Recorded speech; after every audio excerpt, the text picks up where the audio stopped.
Good morning all of you. कैसे हो आप सभी? उम्मीद है आप सभी स्वस्थ होंगे। स्वागत है आपका एक बार फिर से ऑनलाइन क्लासेस में। हम पढ़ रहे हैं फर्स्ट ईयर की ज्योग्राफी और उसके अंतर्गत हम फिज़िकल ज्योग्राफी में अध्ययन कर रहे हैं अपरदनात्मक और निक्षेपणात्मक स्थलाकृतियों का। जियोमॉर्फोलॉजी भी कहते हैं इसको, भूआकृतिक विज्ञान।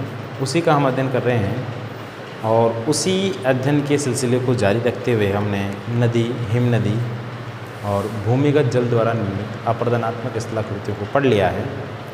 अब हम पढ़ रहे हैं हिम नदी द्वारा निर्मित निक्षेपणात्मक स्थलाकृतियों को। कौन सी स्थलाकृतियाँ हैं?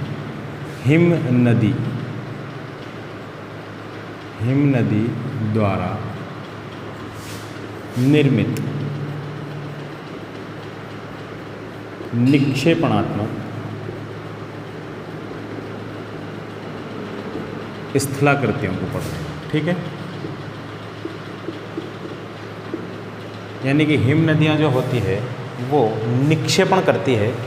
उस निक्षेपण के फलस्वरूप किस प्रकार की स्थलाकृतियों का निर्माण होता है, इसके बारे में हम अध्ययन करेंगे। चलिए शुरू करते हैं।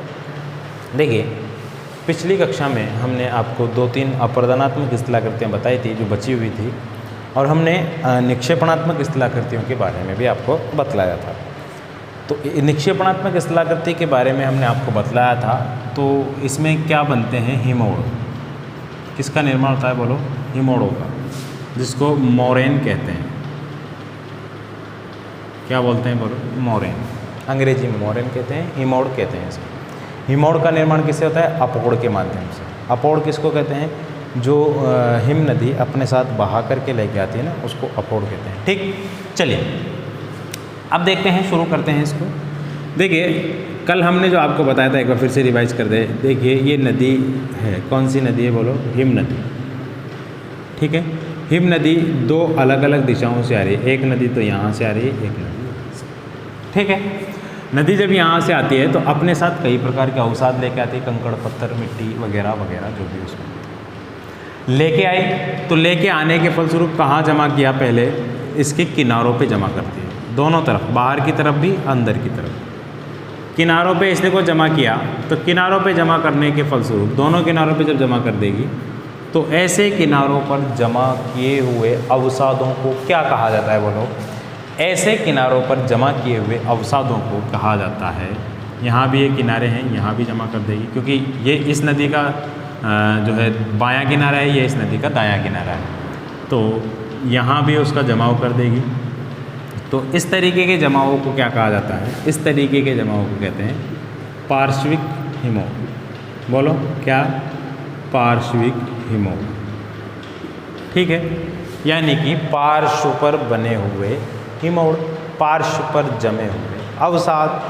ठीक है, पार्श्व यानी किनारा, किनारों पर जमे हुए अवसाद। हमने नदी में पढ़ा था प्राकृतिक तटबंध के।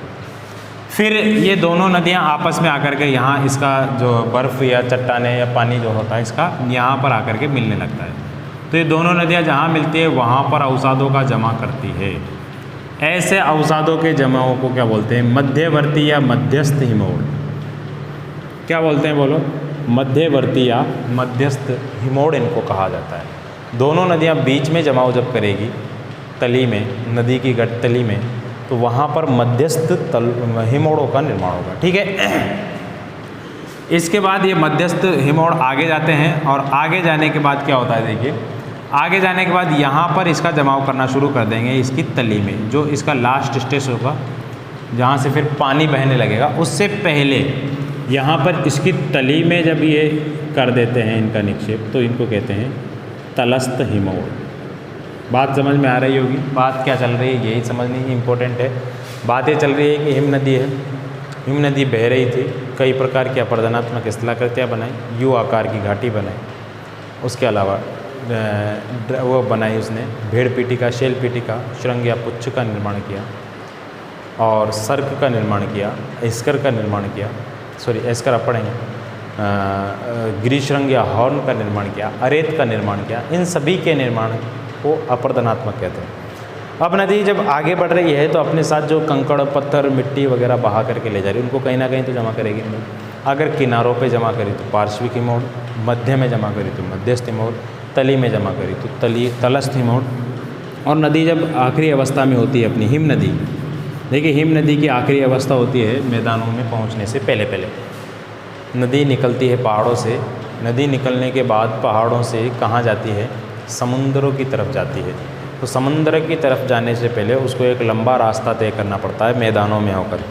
तो नदी पहाड़ से उतर करके मैदान में जब प्रवेश करती है तो उसकी गति धीमी हो जाती है, ऊपर से बहुत कलकल करती हुई आती है। लेकिन ये नदी नहीं है, ये हिम नदियाँ हैं। कलकल करती भी नहीं, ये तो चट्टान तोड़ते तोड़ती आती है, क्योंकि बर्फ़ की बड़ी बड़ी शिलाएँ ऊपर से गिरती है, वो बहती है फिर शिलाएँ उसमें।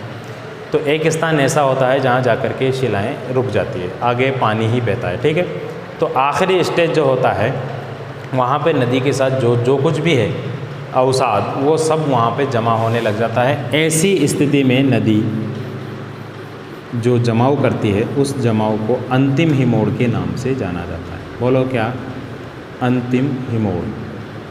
ठीक है, बात समझ में आ जाएगी, ज़्यादा मुश्किल नहीं है। मध्यस्थ हिमोड़ हो गया, पार्श्विक, तलस्थ और अंतिम हिमोड़। ठीक है, इतनी बातें आपको याद रह जाएगी। देखिए अंग्रेज़ी में इनके नाम आपको याद रखने हो तो रख लीजिए। पार्श्विक को लेटरल मोरेन कहते हैं, मेडियल मोरेन कहते हैं मध्यवर्ती हिमोड़ों को, और तलवर्ती को कहते हैं ग्राउंड मोरेन, और अंतिम हिमोड़ को टर्मिनल मोरेन के नाम से जाना जाता है। चलिए इतनी बात आपने लिख ली है, इसके बाद कुछ और इस्तिलाकृतियों की बात हम करेंगे। चलिए, ये तो कल ही बना लिया होगा आपने। इसके बाद कुछ और इस्तिलाकृतियाँ हैं जो निक्षेपणात्मक इस्तिलाकृतियाँ हैं।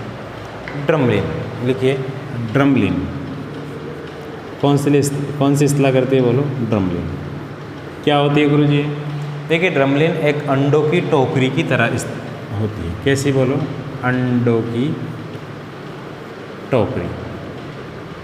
इसको एग बास्केट भी बोलते हैं, एग बास्केट। अंडों की टोकरी के समान ये इस्तिलाकृति होती है। इसमें क्या होता है, देखिए एक निक्षेपणात्मक इस्तिलाकृति है। इसमें जो गोलाश्म मृत्तिका होती है, गोलाश्म मृत्तिका देखिए नया शब्द है, गोलाश्म मृत्तिका कहते हैं मिट्टी को। मिट्टी के वो कण जो गोल हो गए, घूम घूम करके चल चल करके कैसे हो गए, गोल। तो मिट्टी जब गोल हो जाती है तो वो आगे जा कर के एक स्थान पर जा कर के निक्षेपित होने लग जाती है। तो वहाँ जहाँ जा कर के वो निक्षेपित होती है, जमने लगती है, तो वो इस्तिलाकृति ऐसी बन जाती है। देखिए मान लीजिए ये नदी आ रही है, हिम नदी, तो यहाँ उसने जमाव किया, जमते जमते एक टीला बन जाएगा इस तरीके का। कैसा, ऐसा करके एक टीला बन जाएगा। बात समझ में आ रही है? यहाँ जमाव कर दिया, ये टीला बनता जाएगा। ये टीला इधर से उबड़ खाबड़ होगा और यहाँ से ये सपाट होगा। ऐसा दूर से देखो तो ऐसा लगता है जैसे अंडे की टोकरी उल्टी रखी हुई है। कैसे, सीधी नहीं, उल्टी। इसको उल्टी नौका के नाम से भी जाना जाता है। उल्टी नाव की तरह लगती है। उल्टी नाव कैसे, कुछ समझ में नहीं आ रहा हमारे तो। ऐसे इसको अगर मैं सीधी कर दूं तो ऐसे नहीं होगा क्या ये भाई? ऐसी नहीं हो रही, किस लगा नहीं हो रही, गुरुजी झूठ बोल रहे हो आप। ठीक, ऐसी नहीं हो रही कि भाई ये ऐसी नहीं हो रही कि अगर इसको सीधी कर रहा हूँ तुम्हें, तो ये सीधी नौका है, ये इसको उल्टी कर दी तो उल्टी नौका है। ठीक है, नाव है ये, ठीक है, नौका बोले तो नाव।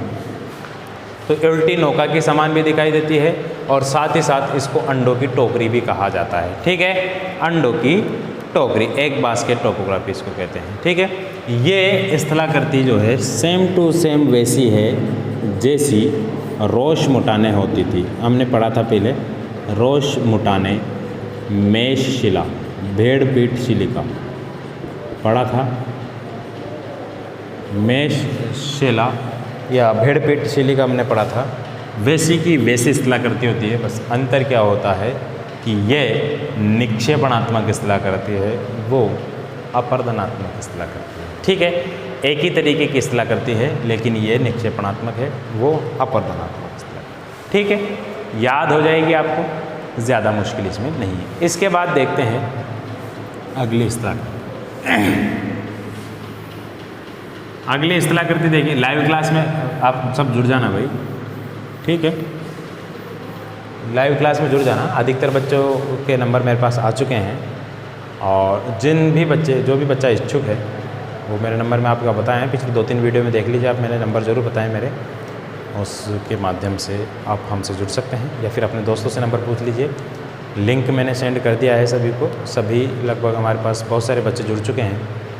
आपकी लाइव क्लास कल होगी, कल बोले तो ये कल वीडियो आप कल पहुंचेगा, कल टाइम में उसी ग्रुप में आकर के बताऊंगा, ठीक है।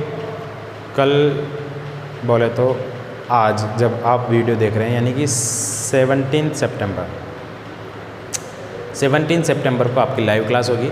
आपसे रूबरू होऊंगा मैं, आपसे इंट्रोडक्शन लेंगे कौन क्या है कौन क्या नहीं है, ठीक है। और आपकी लाइव क्लास जो हैगी उसका लिंक आपको सेंड कर दिया जाएगा। लाइव क्लास के लिए आप सबसे पहले अपने प्ले स्टोर में जाएंगे, जो आपका प्ले स्टोर है वहाँ आप जाएंगे। प्ले स्टोर में जाने के बाद प्ले स्टोर में जाएंगे आप, प्ले स्टोर में जाने के बाद आपको वहाँ टाइप करना है GOOGLE, ऐसे टाइप करना है गूगल। इसके बाद टाइप करना है आपको MEET, meet. Google Meet application आएगी जिसका परफॉर्मा कुछ इस तरीके का आएगा, उसमें जो उसका लोगो है इस तरीके का आएगा। इस पे आप यहाँ पे आप आएगा इंस्टॉल के बटन पे आपको क्लिक करना है, कर देंगे। इंस्टॉल के बटन पे क्लिक करने के, ये तो सब नॉर्मल आप जानते हो, लेकिन फिर भी मैं बता रहा हूँ क्योंकि कुछ बच्चे ग्रामीण अंचल से हैं हमारे, तो उनको शायद पता नहीं होगा प्ले स्टोर क्या होता है, तो उनके लिए मैं बता रहा हूँ। लेकिन बहुत सारे शातिर दिमाग भी हमारे यहाँ पर, तो आप तो जानते ही हैं। खैर इंस्टॉल कर लेना है उसको। इंस्टॉल करने के बाद वो आपके सामने दिखाई देगा, ऐसा आएगा। आपके ऐप्स जितने भी हैं उन सभी ऐप्स के साथ शुमार हो जाएगा उसका आखिर में। फिर आपको इसको ओपन करना है। ओपन करने के बाद जितनी भी चीज़ें ये मांगे आपको कर देनी है अलो, ठीक है। आपको अलो कर देना है। अलो करने के बाद क्या करना है आपको, अलो करने के बाद आपका शुरू हो जाएगा वो, ठीक है।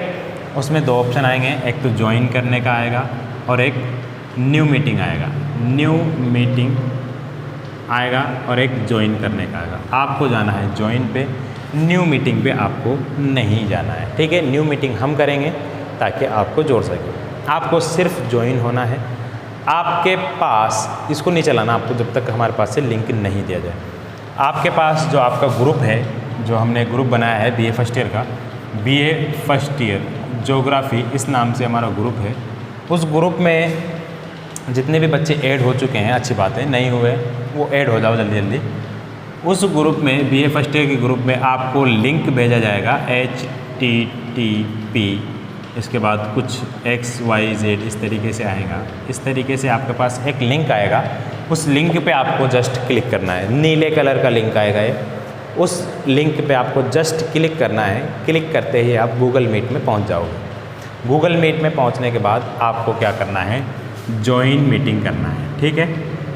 ज्वाइन मीटिंग या ज्वाइन मीटिंग नहीं आएगा तो कुछ दूसरा शब्द आएगा, तो उसको आपको करना है। वो करते ही हमारे पास आपका नोटिफिकेशन आ जाएगा कि फ़ला बच्चा आपको एक्सेप्ट, हम उसको केवल एक्सेप्ट करेंगे, ठीक है। ध्यान रहे, मैं आपको पहले ही बतला दूँ, ध्यान रहे हमारी ज्योग्राफी की क्लास में बच्चे ज़्यादा होते हैं, इसलिए जितना जल्दी हो सके आप आ जाइए। बीच में आने वालों को मैं एक्सेप्ट नहीं करूँगा, ठीक है। मेरी क्लास जितने भी बजे होगी आपको लिंक शेयर कर दिया जाएगा, साथ ही साथ आपको टाइम उसी ग्रुप में बदला दिया जाएगा, ठीक है। चलिए इतनी बात होगी तो आप लाइव क्लास में जब आओ तो पूरी तैयारी के साथ आना। आप अब तक जितना पढ़े हो उनमें जितने भी आपके डाउट्स हैं, क्योंकि मैंने कई सारे वीडियो लेक्चर ही दिए हैं आपको, लिखवाया मैंने बिल्कुल भी नहीं है। तो आपको कुछ समझ नहीं आया हो तो समझने के लिए आप पेन कॉपी पे लिख लीजिए उसको अभी से ही, ठीक है। लिखने के बाद आप उसको देखिए कि भाई ये मैंने डाउट्स है मेरे, तो आप लाइव क्लास के माध्यम से उसमें आप हमसे पूछ सकते हैं, ठीक है। और पूछने का सिर्फ एक ही तरीका है, आप बोलेंगे नहीं, सिर्फ मैसेज टाइप करके लिखेंगे कि सर मेरे ये समझ में नहीं आया, ठीक है। ओके, चलिए शुरू करते हैं आगे। गूगल मीट एप्लीकेशन आपको डाउनलोड कर लेना है। फिर इसके बाद और रास्ते हैं अपने पास आपसे जुड़ने के, उनको भी हम बताएंगे। चलिए इसके बाद देखते हैं कुछ और। ड्रमलिन हो गया, आपको समझ में आ गया होगा। इसके बाद एस्कर है, एस्कर, ये एक इस्तिलाह करती है, इसको बहुत इंपॉर्टेंट इस्तिलाह करती है। ये देखिए नदी जब बहती है, हिम नदी जब बहती है, हिम नदी जब बहती है तो बीच बीच में कई सारी छोटे मोटे खड्डे बनते हैं, खड्डे के साथ एक लेयर बनती जाती है। उस लेयर में निक्षेपण जो होता है वो जमा होता रहता है, निक्षेपित पदार्थ जो है वो जमा होता है। इसमें क्या है, जलखंडों के जमाव से निर्मित जो लंबे संकरे, इसके अलावा सर्पिलाकार लहरदार वगैरह जो गड्ढे होते हैं, उनमें क्या है, एक कटक के रूप में वो बन जाता है। ठीक है, जिसकी रचना किससे होती है, कंकड़, बजरी, रेत वगैरह से होती है। ऊंचाई लगभग 100 मीटर के आसपास इनकी होती है। कैसे बनते हैं गुरु जी? देखिए, जब कोई हिम नदी बहती है तो बीच बीच में क्या है, निक्षेप इस तरीके से होते रहते हैं, सर्पिलाकार कहीं कहीं कुछ इस तरीके से ऐसे होते रहते हैं। तो ये क्या है, इस तरीके से जो इस्तिलाकृति बनती है, यानी कि इस्तिलाकृति कैसी बनेगी, यहाँ पे निक्षेप हो जाएगा किनका, इनका हिम नदी कृत जो अवसाद है वो अवसादों को हिम नदी इनमें छोड़ती हुई जाएगी। इस तरीके से एक लंबी कई किलोमीटर, कई 100 किलोमीटर लंबी एक श्रृंखला बन जाती है। उस श्रृंखला को किस नाम से जाना जाता है? बोलो, एस्कर नाम से। बोलो, किस नाम से जाना जाता है? एस्कर नाम से। कई बार तो ये ऐसी लगती है जैसे मोतियों की माला हो, कई बार कैसी लगती है, ऐसी लगती है जैसे मोतियों की माला हो, दूर से देखने पर ऐसी लगती है कई बार। तो इसको मणिका में, क्या, मणिका में एस्कर के नाम से जाना जाता है। बात समझ में आ रही होगी मैं जो कहने की कोशिश कर रहा हूँ कि ये जलोढ़ निक्षेप है, यानी कि जल, हिम नदी जब बहती है तो उसका जो जल उसमें होता है, तो वो जल द्वारा निर्मित क्या है, निक्षेप है। इनकी ऊंचाई जो है 100 मीटर तक पाई जाती है। दलदल, रेत, कंकड़, बजरी वगैरह से निर्मित होते हैं। इनका जो लंबे सर्पिलाकार संकरे होते हैं, लंबे सर्पिलाकार भी होते हैं, संकरे हैं, देखा होगा आपने, देख रहे हो आप। तो इसका निर्माण किस वजह से होता है, जब हिम नदी अपने मार्ग में निक्षेपण करती हुई चलती है। ठीक है, जिसे मणिका में एस्कर भी होते हैं जो मोतियों के रूप में होते हैं। ठीक है, इनके सहारे सहारे किसका निर्माण कर दिया जाता है, क्योंकि ये ऊंचे होते हैं थोड़े हिम नदी से, इस वजह से इनके सहारे सहारे रेल मार्गों का, सड़क मार्गों का निर्माण भी कर दिया जाता है। ठीक है, इतनी बात आपके समझ में आ गई होगी। अब देखिए, 2 इस्तिलाकृतियाँ और हैं, वो भी इम्पोर्टेंट है, देख लीजिए। एक है केम और एक है केटिल। पहले देखते हैं केम। जब हिम नदी बहती है तो हिम नदी बहने के दौरान हिम नदी में जो अवसाद होते हैं वो अवसाद बीच बीच में टीलों के रूप में जम जाते हैं। जो ऊंचे उठे हुए टीले होते हैं उन टीलों को केम कहते हैं। जबकि केटिल किसको बोलते हैं? हिम नदी जब बहती है तो बहने के दौरान अपर्दन करने के फलस्वरूप वो क्या है, नीचे गड्ढे कर देती है। गड्ढे में जो बजरी वगैरह भर जाती है, कंकड़ वगैरह भर जाती है, तो ऐसे गड्ढों को केटिल कहा जाता है। केम उठी हुई इस्तिलाह करती है, केटिल नीचे बैठी हुई इस्तिलाह करती है। ठीक है, केम का सर्वप्रथम नामकरण जो किया था जेमिसन नामक विद्वान ने किया था। किसने? पूछ लिया जाता है अक्सर, इसलिए मैंने आपको बता दिया। ठीक है, ये आपको याद रखना है। जैसे हिमगर्तिका, जलगर्तिका हमने पढ़ा था नदी के मामले में, नदी में जलगर्तिका हमने पढ़ा था ना भाई, जलगर्तिका। और एक चीज़ और पढ़ी थी, उसमें 2 चीज़ें हमने पढ़ी थी, वो जो जल उचक उचक के चलता है, वो मैं भूल रहा हूँ क्या था वो, क्षिप्रिका। क्षिप्रिका, तो वहाँ ये दोनों चीज़ें थी, उसी के तरीके की दोनों चीज़ें हैं। देखिए, इसको चित्र के माध्यम से हम समझने की कोशिश करें तो इस तरीके का कोई चित्र बनेगा आपका। इसमें ये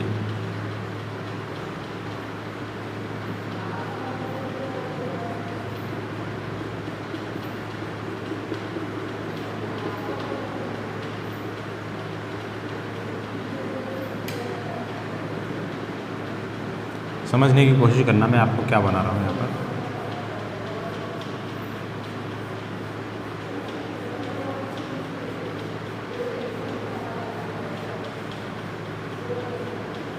ये देखिए, इधर से इसकी ऊंचाई है और इधर इसका ढाल है। तो हिम नदी मान लीजिए इधर से ये बह करके आ रही है, ये हिम नदी द्वारा निर्मित मैदान है।